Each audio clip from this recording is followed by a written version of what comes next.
तो बच्चों अभी हम क्या करेंगे, आपकी किताब में जो प्रश्न 3 है ना, कवि ने कविता में प्रकृति की वस्तुओं का मानवीकरण किया है, आओ समझे और मिलाए।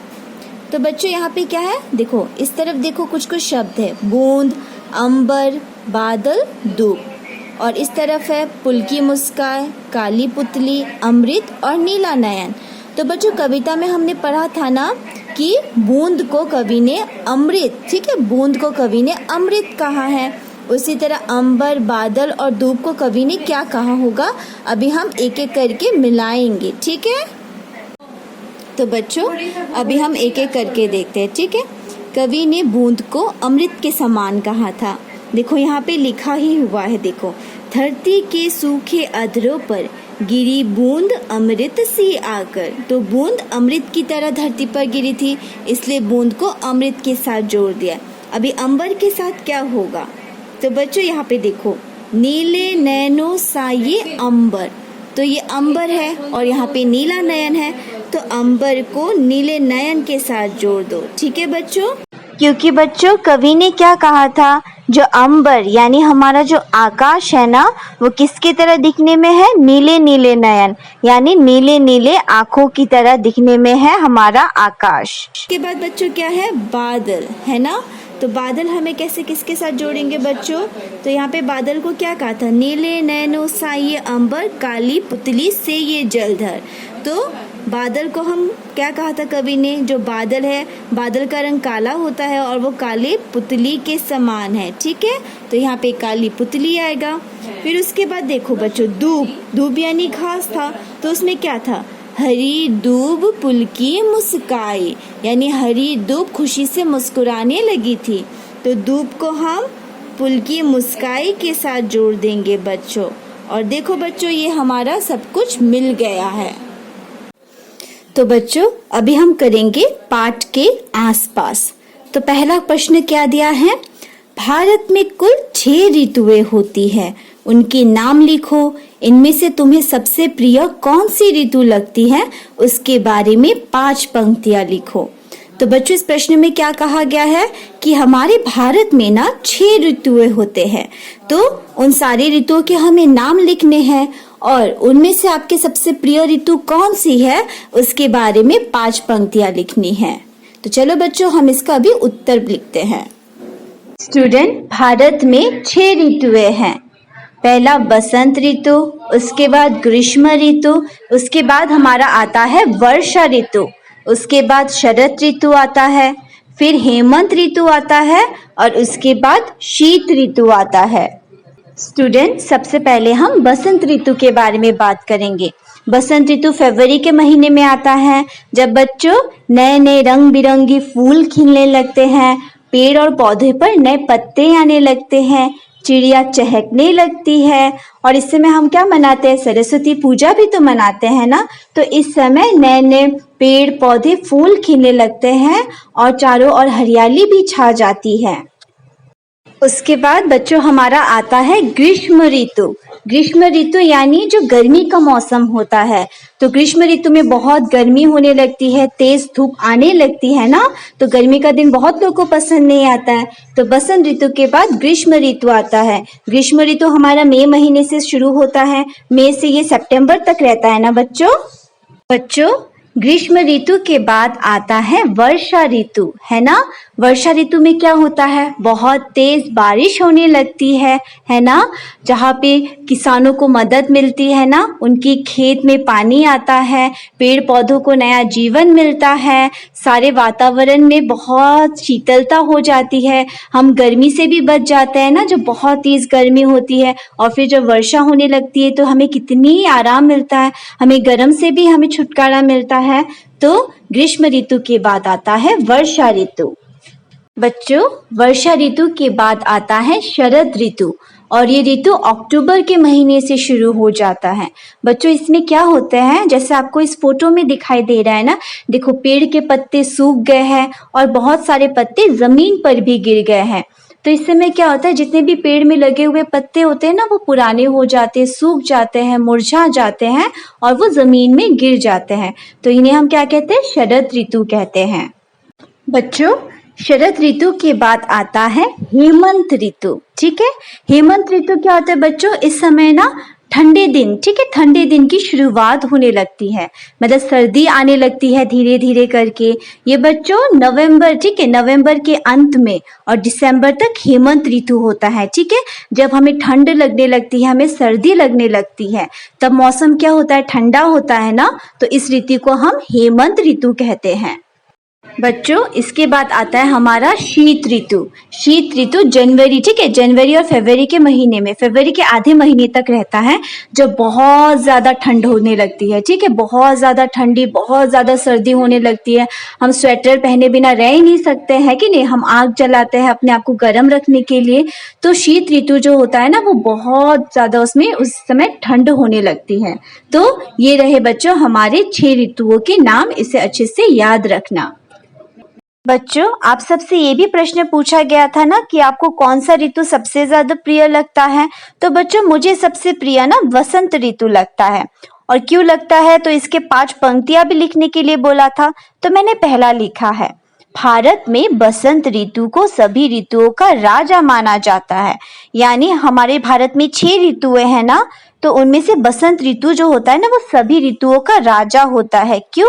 क्योंकि इस समय क्या होता है, चारों तरफ सुंदरता हो जाता है कि नहीं, पेड़ पौधे फल फूल सब खिलने लगते हैं इस समय। और फरवरी मार्च महीने से बसंत ऋतु की शुरुआत हो जाती है। यानी फरवरी और मार्च के महीने में क्या होता है, बसंत ऋतु जो होता है ना, वो शुरू हो जाता है। बसंत ऋतु में सभी पेड़ पौधे हरे भरे हो जाते हैं और चारों तरफ हरियाली दिखाई देती है ना बच्चों। बसंत ऋतु में नए फूल खिलने लगते हैं, नए पत्ते निकलने लगते हैं, तो चारों तरफ हरियाली दिखाई देती है। बसंत ऋतु में मौसम ना अधिक ठंडा होता है और ना ही अधिक गर्म होता है। ठीक है बच्चों, तो बसंत ऋतु में ना ज्यादा गर्म होता है ना ज्यादा ठंडा होता है, तो इसलिए मुझे बसंत ऋतु पसंद है। और बच्चों क्या होता है, बसंत ऋतु के समय फसलें पकने लगती हैं। यानी जो किसान होते हैं, तो किसान खेती में क्या लगाते हैं, फसल लगाते हैं ना। तो बसंत ऋतु के समय क्या होते हैं बच्चे, जो सभी फसल होते हैं ना, वो पकने लगते हैं और उसके बाद हमें अनाज मिलता है। तो बच्चों मैं आशा करती हूँ आपको ऋतुओं के बारे में अच्छे से पता चल गया होगा। बच्चों दूसरा प्रश्न दिया गया है, वर्षा ऋतु में कम वर्षा होने पर क्या क्या लाभ और नुकसान होते हैं, आओ इस तालिका में उल्लेख करें। तो बच्चों वर्षा ऋतु जब होती है ना, तो जब वर्षा ऋतु में कम वर्षा होती है ना, उससे हमें क्या लाभ होते हैं, क्या नुकसान होते हैं, हमें उसके बारे में लिखना है। तो बच्चों देखो ये तालिका है ना, तो इसमें लाभ लिखा हुआ है, नुकसान लिखा हुआ है, तो हमें यही पे लिखना है। और नीचे दिया गया यदि अधिक वर्षा हो तो क्या क्या लाभ और नुकसान हो सकते हैं, ऐसी एक तालिका बनाओ और लिखो। तो ये तो हमें इसमें हमें क्या लिखना है कि वर्षा ऋतु में क्या तुम्हारे, वर्षा ऋतु जब कम होते हैं ना, वर्षा ऋतु में जब कम वर्षा होती है तो उससे क्या लाभ और क्या नुकसान होते हैं, हमें यहाँ पे लिखना है। और जब अधिक वर्षा होती है तो क्या लाभ और नुकसान होते हैं, इसके लिए हमें ऐसे ही एक तालिका बनानी होगी। तो चलो हम इस प्रश्नों के उत्तर को भी अभी मैं आपको समझाऊंगी। तो बच्चों अभी मैं आपको बताऊंगी वर्षा ऋतु में जब कम वर्षा होती है ना, तो उसके क्या क्या लाभ और नुकसान होते हैं। तो सबसे पहले लाभ के बारे में बताती हूँ। वर्षा ऋतु में कम वर्षा होने पर खेत डूबने से बच जाते हैं। हम जानते हैं ना बच्चों, जब बहुत ज्यादा बारिश होती है तो खेत में क्या आ जाता है, बहुत ज्यादा पानी हो जाता है और खेत हमारे डूब जाते हैं। तो कम बारिश होने की वजह से खेत डूबने से बच जाते हैं। तो बच्चों नुकसान क्या होगा, कम वर्षा होने के कारण कभी कभी खेत के जो फसल होते हैं ना, वो सूख जाते हैं। क्योंकि क्या होता है बच्चों, खेती करने के लिए पानी होना बहुत जरूरी होता है। अगर बारिश ही नहीं होगी तो क्या होगा, पानी नहीं होगा और खेत हमारे सूख जाएंगे। तो बच्चों और दूसरा क्या लाभ होता है जब वर्षा ऋतु में कम बारिश होती है, तो कम वर्षा होने के कारण बाढ़ जैसी समस्याएं कम हो जाती है। यानी बच्चों जब बहुत ज्यादा बारिश होती है तो बाढ़ आ जाता है और घर डूब जाता है, सब कुछ बर्बाद हो जाता है। तो वही बच्चों नुकसान क्या होते हैं कम बारिश होने पर, अगर वर्षा नहीं हुई तो नदी तालाब सब सूख जाएंगे और पीने के लिए पानी नहीं मिलेगा।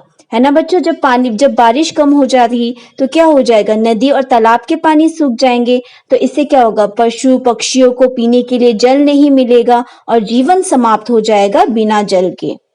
बच्चों, ये हो गया कम वर्षा होने पर क्या क्या लाभ और नुकसान होते हैं। इस प्रश्न के उत्तर को आप लोग खुद से भी बना के लिख सकते हो बच्चों, तो कोशिश करना इसे आप लोग खुद से भी लिख सको, ठीक है बच्चों। अभी हम पढ़ेंगे वर्षा ऋतु में अधिक वर्षा होने से क्या लाभ और नुकसान होते हैं। तो चलो बच्चों, हम सबसे पहले लाभ के बारे में पढ़ते हैं। तो बच्चा क्या होता है, वर्षा से गर्मी का प्रकोप कम हो जाता है। देखो बच्चों, जब बहुत तेज गर्मी होती है और जब बारिश होने लगती है तो किस तरीके से गर्मी हमें नहीं लगने लगती है ना, गर्मी का प्रकोप हमें कम लगने लगता है, यानी हमें वातावरण में बहुत ठंड लगने लगती है जब वर्षा ऋतु आती है। वहीं पे बच्चों नुकसान क्या होगा, बहुत बारिश होने के कारण बाढ़ आ जाती है, सब कुछ बर्बाद हो जाता है। जब बहुत तेज बारिश होने लगती है ना बच्चों, तो बाढ़ आ जाता है। बहुत दिनों तक अगर बारिश होती रहेगी तो पानी बहुत हो जाता है, जिसकी वजह से बाढ़ आ जाती है और सब कुछ बर्बाद हो जाता है। वही बच्चों दूसरा लाभ क्या होगा, वर्षा होने से ही किसानों को खेत और फसल में लाभ होता है। तो बच्चों जब वर्षा होती है ना तो क्या होता है, किसानों को, ठीक है, किसानों को खेती में फसल में बहुत लाभ मिलता है, क्योंकि तब फसलों को अधिक पानी मिलता है, जिसकी वजह से फल और जो फसल होते हैं ना वो और अच्छे से बढ़ने लगते हैं और अनाज बनने लगता है। और नुकसान क्या होगा, बहुत बारिश होने के कारण खेत डूब जाते हैं। तो बच्चों जिस तरह से खेत के लिए पानी की जरूरत होती है, उसी तरह अगर बहुत ज्यादा बारिश होने लगी तो खेत भी तो उस पानी में डूब ही जाएगा ना। तो बहुत बारिश होने के कारण खेत डूब जाते हैं। वही बच्चों तीसरा लाभ क्या होगा, वर्षा ऋतु के आने से पेड़ पौधों पर नई पत्तियां निकल जाती हैं। यानी बच्चों जब वर्षा ऋतु, हमने पढ़ा था ना कविता में कि जब से ही वर्षा की बूंद धरती पर गिरती है तो पेड़ और पौधों पे नई पत्तियां फूल खिलने लगते हैं और वातावरण में सब में हरियाली छा जाती है। बच्चों नुकसान क्या होगा, वर्षा में ज्यादातर लोगों को सर्दी खांसी जुकाम जैसे बुखार होते हैं। बच्चों जब हम बारिश में बहुत देर तक भीग जाते हैं या फिर बारिश हमें कभी कभी जब हम कहीं जा रहे होते हैं तो अचानक से बारिश हो जाती है और हम भीग जाते हैं ना, तो घर जाते ही हमें जुकाम सर्दी खांसी हो जाती है ना। तो क्या होता है, वर्षा में ज्यादातर लोगों को सर्दी जुकाम खांसी जैसे बुखार होता है। तो बच्चों हमने वर्षा ऋतु के लाभ और नुकसान के बारे में अच्छे से पढ़ लिया है। तो बच्चों मैं आशा करती हूँ कि इस वीडियो में मैंने आप लोगों को जो कुछ भी पढ़ाया है अच्छे से समझ में आ गया होगा। इस वीडियो को और अच्छे से देखते रहना।